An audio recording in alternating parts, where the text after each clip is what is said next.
alam tara. Alam tara. Boleh nampak tulisan Malam ni test pakai pen biru. Mudah-mudahan boleh nampak lah. Allah mulakan ayat ini dengan Allah bertanya, alam tara. Maksud dia, adakah, lam tidak, tara engkau melihat. Adakah tidak engkau melihat? Adakah tidak engkau memerhatikan? Adakah tidak engkau memikirkan? Itu alam tara. Baik. Mengapa Allah bertanya? Mengapa Allah bertanya? Baik, kalau siapa yang dah mengikuti 30 kaedah tadabbur, boleh lihat pada kaedah ke-21. Kaedah ke-21 daripada 30 kaedah tadabbur. Baik, apa kaedah ke-21 ni kata? Kaedah ke-21 ni kata perkataan istifham ataupun ayat istifham berbentuk istifham. Tulisan macam ni. Istifham. Dalam bahasa Arab.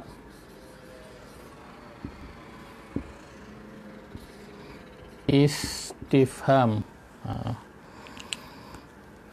Ayat atau perkataan yang dimulakan dengan istifham mempunyai beberapa makna.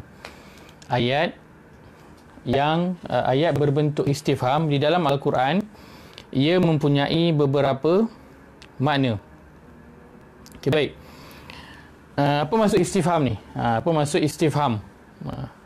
Istifham, kalau kita lihat dalam perkataan bahasa Arab dia ada perkataan ni.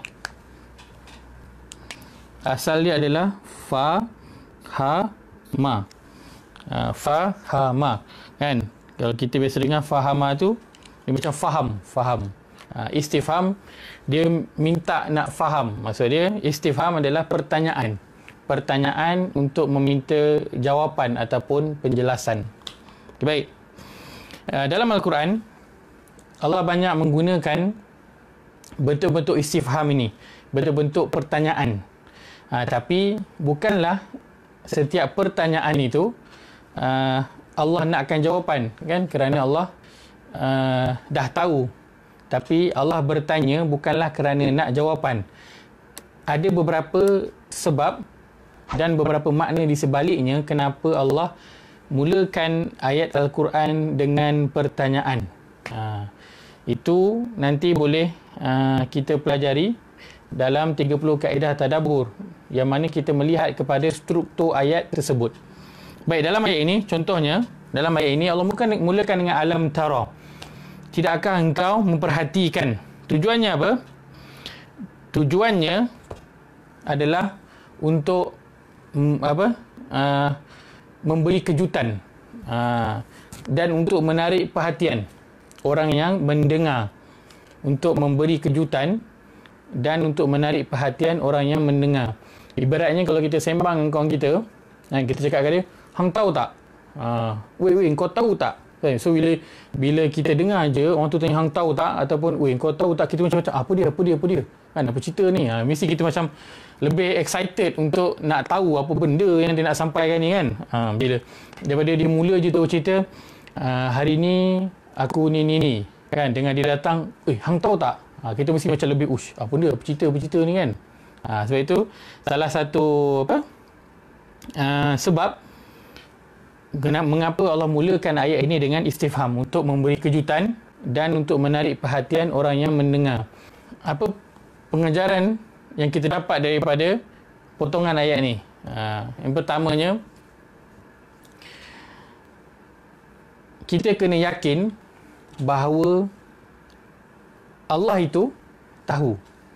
Kita kena yakin dan tahu bahawa Allah itu tahu. Itu perkara pertama yang kita kena perhatikan daripada ayat ni. Kita kena yakin dan tahu bahawa Allah itu tahu. Kena tahu yang Allah tahu. Betul Allah tanya, Bukan adakah tidak engkau memperhatikan atau memikirkan bahawasanya Allah itu dia tahu. Maksud dia Allah nak beritahu kau kena yakin dan kau kena tahu bahawa aku ini tahu. Bagaimana kita nak tahu bahawa Allah itu tahu?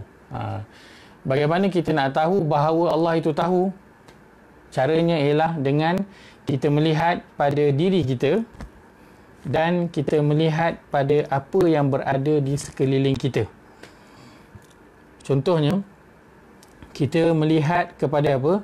Kepada seekor semut yang berada di dalam hutan belantara. Contohnya, seekor semut yang berada di hutan Amazon. Kita boleh bayangkan hutan Amazon tu besar mana. Kita bayangkan seekor semut yang berada di dalam hutan tu. Dan kita bayangkan burung yang sedang terbang di langit. Dan kita bayangkan ikan kecil yang berada di laut yang dalam. Maka kita fikir, kita perhatikan, siapakah yang memberi rezeki kepada semua binatang ini? Siapakah yang memberi rezeki kepada semut yang berada di tengah hutan yang besar? Dia kecil je. Siapa yang memberi rezeki kepada dia? Hutan yang apabila malam gelap gelita. Siapa yang memberi rezeki kepada burung yang berada di langit? Siapa yang memberi rezeki kepada ikan yang berada di kegelapan lautan? Siapa yang menguruskan mereka semua ini? Siapa yang menjadikan mereka berkahwin, membiak, menjaga anak? Siapa yang menyelamatkan mereka daripada haiwan pemangsa yang lain? Menyelamatkan mereka daripada bahaya-bahaya yang lain? Siapa? Jika kita memikirkan semua itu, maka kita akan tahu bahawa mesti ada satu zat yang menguruskan dan menjaga mereka semua ini sehingga ekosistem ini berjalan dengan sempurna. Maka kalau kita katakan orang yang nak menguruskan, dia mestilah mengetahui tentang apa yang nak diuruskan itu, kan? Maka ketika itu kita akan tahu bahawa yang menguruskan ini semua adalah Allah. Maka Allah, dia tahu tentang segala apa yang berada di muka bumi ini. Hatta binatang-binatang ataupun makhluk yang kita sendiri pun tak tahu wujud, tapi Allah tahu. Maka itu salah satu cara untuk kita tahu yang Allah itu tahu. Kita melihat kepada alam di sekeliling kita dan pada diri kita, semua ini berjalan, mestilah ada sesuatu yang menguruskannya. Dan orang yang menguruskannya mestilah dia tahu tentang perkara itu. Kalau dia tak tahu, macam mana dia nak menguruskan?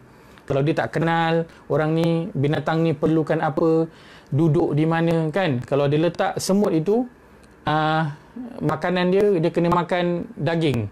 Mana pula semut nak dapatkan daging pula, kan? Tak kena. Maka makanan semut sesuai dengan semut. Makanan burung sesuai dengan burung. Makanan ikan sesuai dengan ikan. Macam ni ikan kalau makanan dia berada di darat. Macam ni pula dia nak kena naik atas, nak cari makanan, lepas tu nak masuk balik dalam laut. Tak kena. Maka yang menguruskan sesuatu itu mestilah dia mengetahui tentang perkara yang nak diuruskan itu. Maka yang menguruskan alam ini mestilah dia mengetahui tentang alam ini. Yang menguruskan diri kita, segala darah, urat saraf yang berada dalam badan kita ini, mestilah yang menguruskan itu satu zat yang mengetahui tentang kesemuanya. Maka begitulah cara untuk kita tahu bahawa Allah tahu.